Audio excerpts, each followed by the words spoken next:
Betapa bangganya seorang ibu menyaksikan anak laki-lakinya memasak di dapur.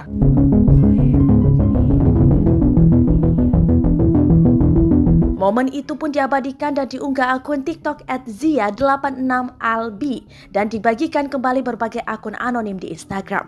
Terlihat dalam video, anaknya memasak sambil menghadap kompor. Ia terlihat sedang mengaduk masakannya, sedangkan si ibu berada tepat di belakang seperti sedang merekam diam-diam anaknya.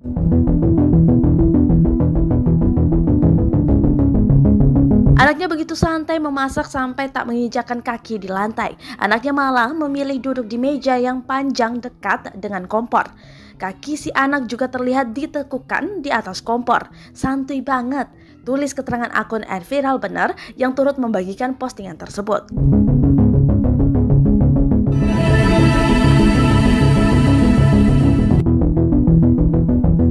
Momen ini tentu berbeda dengan cara memasak ibu-ibu pada umumnya.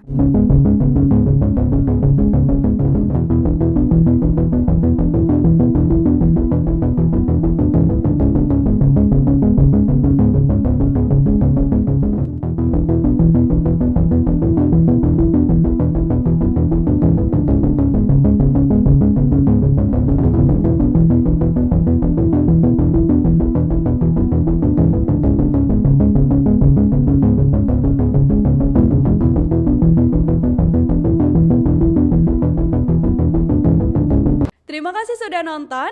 Jangan lupa like, subscribe, dan share ya.